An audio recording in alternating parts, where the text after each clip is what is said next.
É com muita alegria que a equipe do Brasil Paralelo inaugura o maior congresso online do país. Nos últimos 6 meses, a gente tem dedicado a nossa vida para esse projeto. E de fato a gente não tinha noção da proporção que isso ia tomar. São milhares e milhares de pessoas ao redor do Brasil e fora do Brasil que se inscreveram para esse congresso. Isso só nos mostra o quão importante é esse conteúdo na vida das pessoas. Se você chegou até aqui, talvez também já esteja cansado de ouvir apenas uma versão da história, de ficar à mercê das informações tendenciosas da mídia tradicional. O ponto é que não dá mais para continuar do jeito que a gente está. E é por isso que o Brasil Paralelo se propõe a trazer uma outra versão da história e com a qualidade que ela merece. Após muita dedicação, várias noites viradas, viagens exaustivas, colocamos dinheiro do nosso próprio bolso, assumimos o risco. Finalmente chegou o dia de você conferir o primeiro episódio dessa série de 5 capítulos. Os episódios estão fantásticos e você vai poder assistir gratuitamente logo em seguida. Acontece que esses episódios são só uma parte. Para montarmos esses capítulos, nós gravamos mais de 120 horas de conteúdos exclusivos. São aulas, palestras, entrevistas com grandes especialistas abordando e aprofundando os temas mais relevantes da atualidade. Todo esse conteúdo tem mudado a nossa vida. Por isso montamos um pacote premium que te dará acesso a todo esse acervo de conteúdo de forma organizada. É um patrimônio histórico, um marco no pensamento brasileiro. E é dessa forma que vamos dar continuidade nesse projeto de ser uma mídia independente. Precisamos da sua ajuda e da sua vontade de mudar o Brasil para que em 2017 o Brasil Paralelo possa se tornar a primeira mídia independente no Brasil. Muito importante, essa oferta estará disponível somente para os primeiros 1000 compradores. Depois disso o preço será outro. E pode ter certeza que acaba rápido. Então se você quiser adquirir essas 120 horas de conteúdo exclusivo e ser um fundador da nova mídia independente no Brasil, compre agora o pacote Premium. Fique agora com o primeiro capítulo do Congresso Brasil Paralelo e até breve. –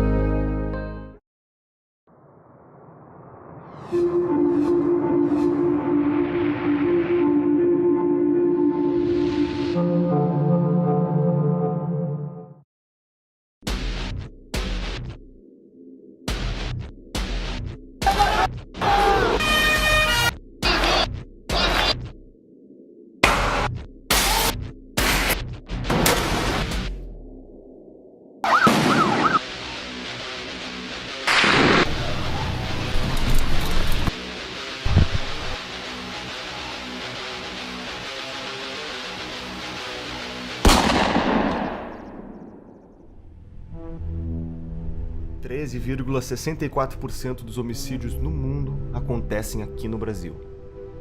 No ano em que recebemos as Olimpíadas, levantamos a medalha de ouro em número de homicídios, 59.627. Se considerarmos a estimativa de homicídios não contabilizados, estamos superando a guerra da Síria em número de mortos por ano. O número de assaltos é o dobro da média mundial. De cada 100 crimes cometidos no país, menos de 8 são solucionados. Acontecem 60 mil assassinatos por ano e 55 mil ficam sem solução.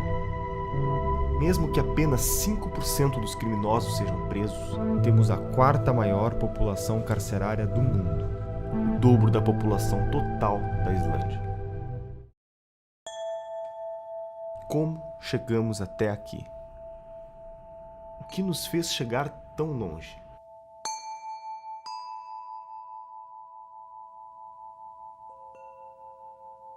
Será que as coisas precisam ficar mais graves? Será que o problema ainda não chegou na sua casa? O que estamos fazendo de errado?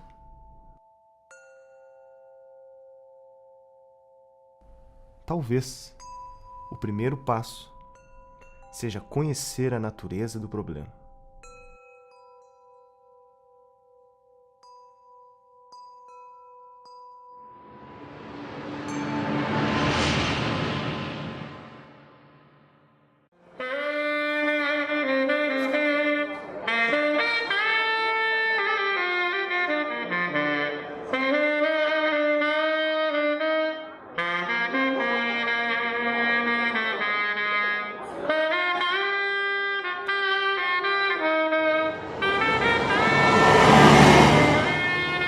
E nós pagamos um alto preço pela nossa missão.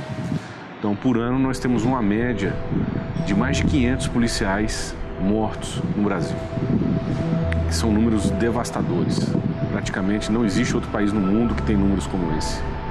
Para cada policial morto, nós usamos aquele estudo da Primeira Guerra Mundial, que para cada militar morto você tem 3 feridos graves sequelados. Então, quando a gente faz essas contas em anos, né, os números são inacreditáveis. A impunidade é a mãe da reincidência. Então, nós temos hoje praticamente um índice de reincidência maior do mundo também. É uma coisa absurda. E isso traz consequências graves na vida de cada brasileiro. Não tem brasileiro hoje que não sofreu ou que não conhece uma pessoa próxima que não sofreu uma violência, que não sofreu um crime, seja de furto, seja de roubo, ou um acidente de carro. Então tem números em alguns lugares do Brasil, a audiência de custódia está liberando uma média de 80% dos presos em flagrante. Então o cenário hoje é esse. E na medida que o criminoso, nós temos casos, está até na internet, de bandidos que foram presos, bandido que foi preso 27 vezes pela Polícia Militar. E o que acontece? Quando você prende um criminoso e ele não cumpre a pena, e ele tem essa sensação de impunidade, imediatamente ele vai partir para a reincidência do crime, só que tem um fator complicante nisso. Ele vai ficando, cada vez que ele é solto, mais violento e mais audaz. Em 2015, a arrecadação de impostos no Brasil foi de 1.982 bilhões de reais. Para onde foi esse dinheiro? 53,9% da arrecadação do Brasil vem das pessoas mais pobres, das pessoas que ganham até 2 salários mínimos. Então, a maioria da arrecadação do Estado vem dos mais pobres. E depois, para quem vai esse dinheiro, basta ver Bolsa BNDES e outras distorções de tipo, que somados dão mais dinheiro que é saúde, educação, etc, etc. Então, na verdade, os ricos estão sendo financiados pelos pobres. Então você tem saneamento, transporte, educação, saúde, segurança, tudo que for público nisso, você está dentro disso, você está ferrado. Entendeu? Então você tem uma estrutura de um Estado que arrecada brutalmente e não devolve nada, ou seja, quem quiser ter disso tem que comprar de novo. Você tem que comprar a segurança da sua rua, você tem que comprar o transporte privado, a saúde privada, porque você não tem outra alternativa. O Estado não lhe dá nenhum refresco e quem não pode comprar vai ficar morando ali na África para todo sempre. Então você sempre precisa de escravos para sustentar essa casta que sempre existiu. A dinâmica política, a dinâmica de ideias e essa lógica de arrecadatória do governo, a lógica de defender interesses organizados na sociedade, essa lógica, que é um pouco reflexo da democracia de voto que a gente tem no Brasil, essa lógica massacra o pequeno. Como o governo brasileiro chegou ao ponto de ter a maior carga tributária do mundo, contando os impostos diretos e indiretos? É simples de explicar. Todo brasileiro trabalha 6 meses por ano para pagar somente o imposto de renda, contribuições previdenciárias, sindicais, PIS, COFINS, ICMS, IPI, ISS, IPTU e IPVA. E isso é só uma parte, porque tudo que você consome tem um preço maior do que deveria. Porque quem te vende um produto ou serviço também tem que pagar uma série de impostos que são repassados para você. São os famosos impostos escondidos. One of the great debates of our time is about how much of your money should be spent by the state and how much you should keep to spend on your family. Let us never forget this fundamental truth. The state has no source of money other than the money people earn themselves. If the state wishes to spend more, it can do so only by borrowing your savings or by taxing you more. And it's no good thinking that someone else will pay. That someone else is you. Bom, já sabemos que a única fonte de receita do governo é o imposto. Desde o início eles tinham essa visão de que o Brasil precisaria criar um grande mercado interno de massas, né, baseado, portanto, na vocação do nosso povo a consumir, daí o Bolsa Família, daí várias alocações sociais, familiares e outras induções ao consumo popular. criação de um banco popular, que foi uma fraude também, não é? Porque só gastou em publicidade. Enfim, eles fizeram vários mecanismos de demand side, em vez de supply side, achando que o aumento do crédito, ou seja, a disponibilidade de recursos na mão de consumidores iria fazer com que imediatamente a oferta aumentasse, né? Você então tem a típica política keynesiana, vamos abrir buraco, pagar o cara para abrir buraco, depois para fechar o buraco, com esse dinheiro ele vai comprar produtos e o capitalista então vai movimentar os seus espíritos animais, investir. E é uma equação que não funciona. Aliás, o multiplicador keynesiano é uma fraude em si, é uma fraude econômica. O keynesianismo nada mais é do que uma política anticíclica adaptada para período de crise, para tirar o país do ciclo depressivo e levantar. Então, aquilo é necessariamente temporário e emergencial.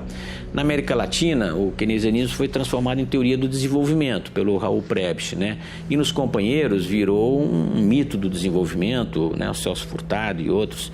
O keynesianismo virou o keynesianismo de botequim, como eu digo, e foi o que o Manteiga fez. O Manteiga é um típico keynesiano de botequim, então todas as políticas foram nesse sentido e deram errado, né?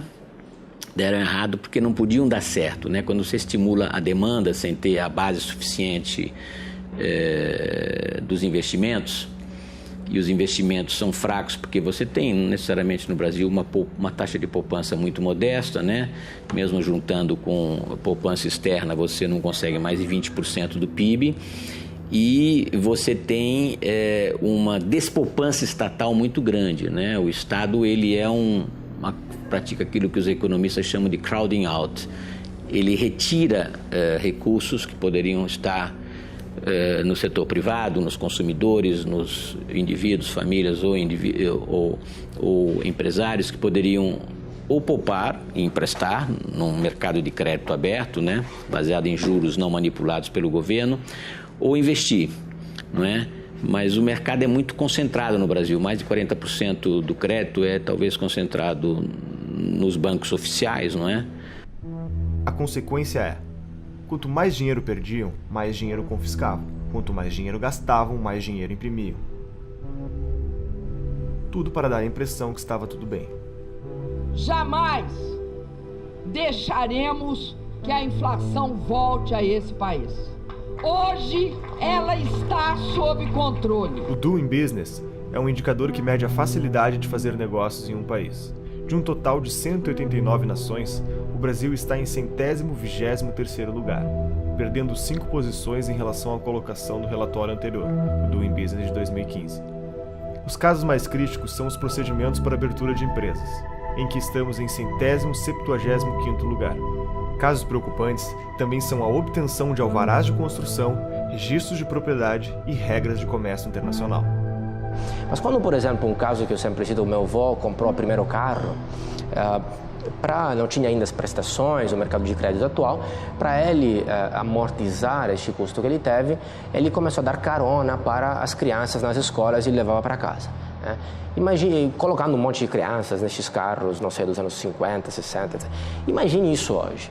Seria proibido, seria processado por normas de segurança e coisas ainda mais complicadas. Então, basicamente, tudo que o pobre tenta fazer é proibido. Todas as profissões, ambulante, informal, é tudo proibido ou muito regulamentado.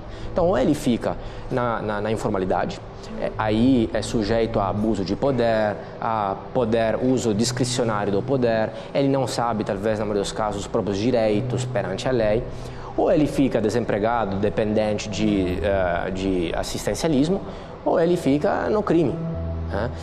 Se ele entra no mercado formal como empresário, é muito caro, respeitando todas as regras que existem. O governo não devia entrar no campo da produção e do risco do empreendimento. O governo deveria, na realidade, criar as condições para que os empreendedores tenham sucesso. Porque o governo brasileiro, em particular, porque por essa nossa cultura, sei lá de onde nós trouxemos essa cultura de que o governo vai promover o desenvolvimento, isso não existe, né? O que existe no governo, que o governo devia ser um catalisador do sucesso de cada cidadão. e não simplesmente tentar fazer ele próprio, porque ele próprio se amarrou numa quantidade de leis superadas, antigas, complicadas, e não dá mais para gerenciar empresas, vamos dizer, estatais. No Brasil já não dá mais. As empresas que nós temos hoje ainda estatais, nós vemos que estão se debatendo com problemas que não deveriam existir, e mais num regime de fiscalização do que de produção. Dentro desse panorama, eu gostaria que cada um pensasse no exemplo que a natureza nos dá. A natureza está nos dizendo simplesmente que a padronização não funciona. Não existe duas pessoas iguais. Olhando para uma árvore, não há duas folhas iguais. Olhando para as árvores, não há duas árvores iguais. Quer dizer, não há 2 dias iguais. Essa ideia de padronizar através da legislação, como o governo procura fazer, que todos tenham as mesmas obrigações e as cumpram da mesma maneira, não funciona. Mesmo quando o governo decidiu nos numerar, ele nos numera diferentemente um do outro. Portanto, as diferenças estão aí. Você não tem um livre mercado no Brasil. Nós não temos. A verdade é isso. Se você não tem livre mercado, se você não tem a livre iniciativa, se os seus meios de produção eles são, de certa maneira, limitados pelo Estado, ou seja, não é 100% privado, você não tem capitalismo. Capitalismo não é lucro. Lucro é o resultado de capitalismo. Esse é que é o ponto. Você pegar esses índices econômicos mundiais de liberdades econômicas, né, do Fraser Institute ou da Heritage Foundation, né, Economic Freedom of the World, o Brasil está lá para o final de países parcialmente não livres, né? Você tem os países absolutamente livres, aqueles suspeitos de sempre, Hong Kong, Estados Unidos, Escandinávia, e tem os países menos livres e tem uma terceira categoria de parcialmente não livres e os não livres, a China, Vietnã, Venezuela, até o Brasil está num lugar muito ruim para a nossa autoestima nacional. Nós somos uma autocracia como a China, mas economicamente nós somos menos livres que a China. A China tem muito mais liberdade no seu ambiente de negócios do que o Brasil. E eu sei disso porque eu morei lá. O índice que mede a liberdade econômica da Heritage Foundation nos coloca em 122º lugar no ranking mundial de liberdade econômica, de 186 países analisados. O ponto é, nós perdemos a liberdade. A liberdade de construir o novo. A liberdade que nos permite mudar o nosso rumo. A liberdade de escolher para onde o nosso dinheiro deve ir.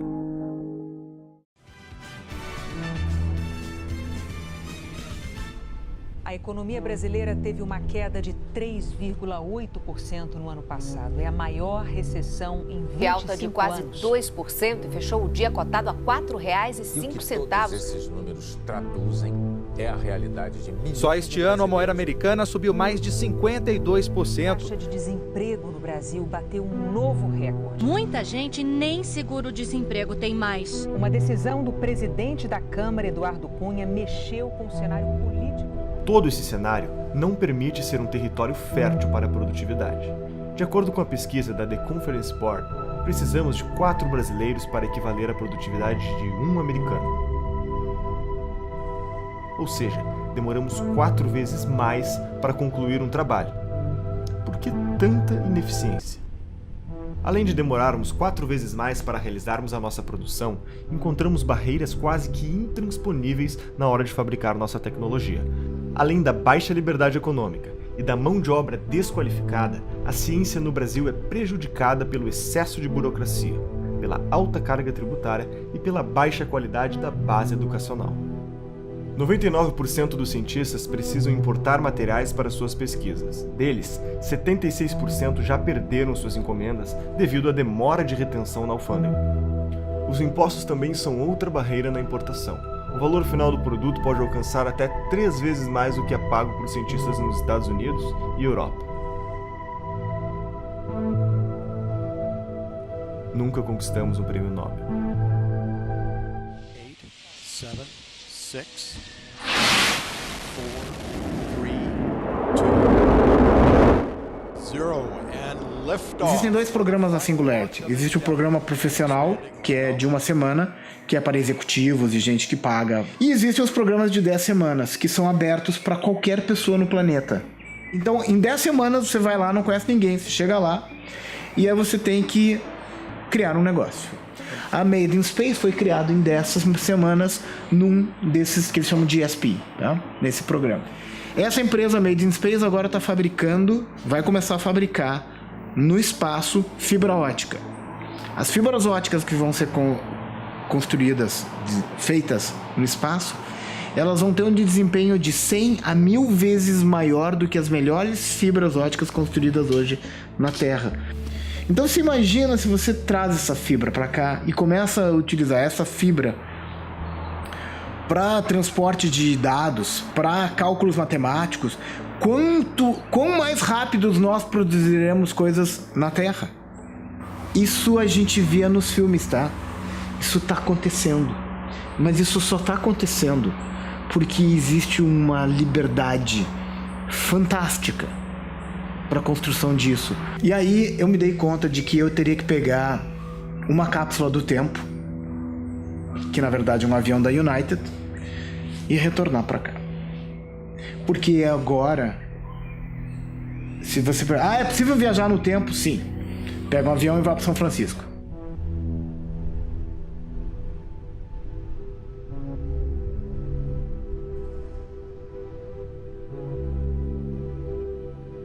Estamos fazendo tudo errado em educação. Em economia dá para consertar em 2, 3 anos. Educação, se você fizer as coisas certas, os resultados vão vir só daqui a 15 anos. O nosso país tem como slogan a pátria educadora. Nos relatórios do Estudo PISA, os alunos brasileiros ficam apenas no 58º lugar em matemática entre os 65 países e territórios analisados.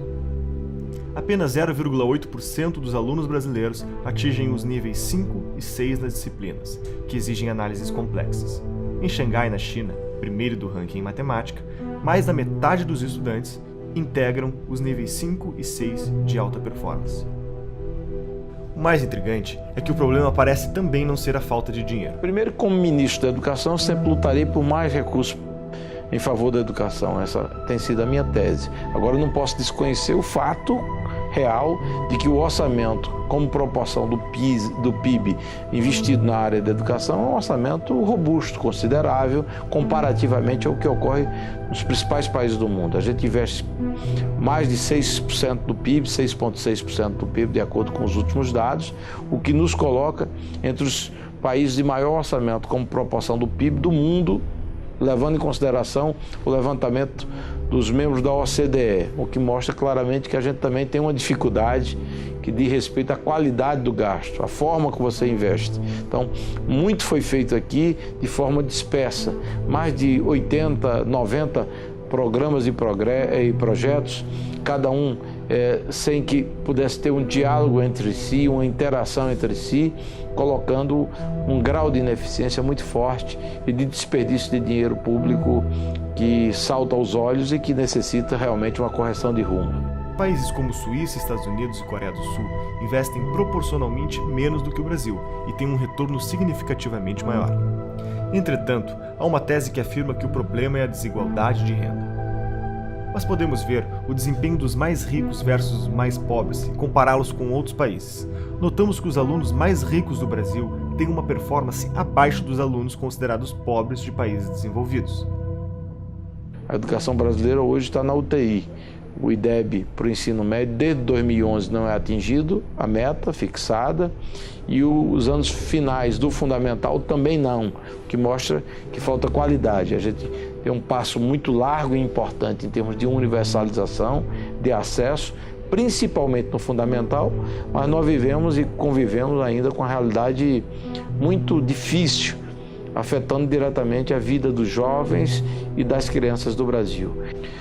Isso é tão grave que agora, em 2015, o governo instituiu um novo procedimento de avaliação denominado ANA, a Avaliação Nacional de Alfabetização no país. E identificou, e publicou no meados do ano passado, identificou que 56% das crianças brasileiras no terceiro ano do ensino fundamental, que de acordo com a própria legislação e o PNE deveriam estar plenamente alfabetizadas, que seriam crianças de 8 anos de idade, essas crianças são analfabetas ou analfabetas funcionais. Então, você definiu o estágio de 1 a 5, elas estão no estágio 1 e 2, ou seja, não conseguem ler e decodificar um texto de 10 linhas, nem tampouco fazer de forma adequada as 4 operações matemáticas. De uma forma cartesiana, você poderia entender que os demais 44% estão alfabetizados. Não, estão em escalas intermediárias. Você só tem 11% das crianças brasileiras que têm um grau de alfabetização plena que permite que passe para as fases subsequentes dos ciclos educacionais sem um gap, sem dificuldade, sem uma diferença no seu processo. O que é que isso acarreta? O aluno, na hora em que ele não consegue introspectar o conhecimento, porque isso é cumulativo, ele vai ficando no meio do caminho. Ou ele se evade da escola, né? ele sai da escola, ou ele se anula na escola. E aí é a progressão automática. O resultado é que as nossas universidades, isso é uma outra estatística, um outro estudo feito pela Fundação do Paulo Montenegro, acho que foi em 2012, 38% dos alunos que chegaram à Universidade Pública Federal têm dificuldade de alfabetização.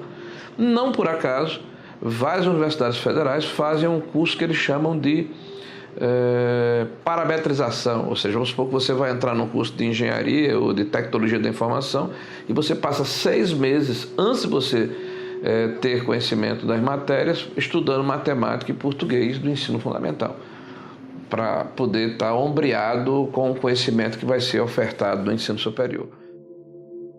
É possível que tudo que contamos para você até aqui seja fruto da incompetência de um governo corrupto, deixando os serviços públicos se deteriorarem e as brechas para que tudo isso se agrave com o tempo.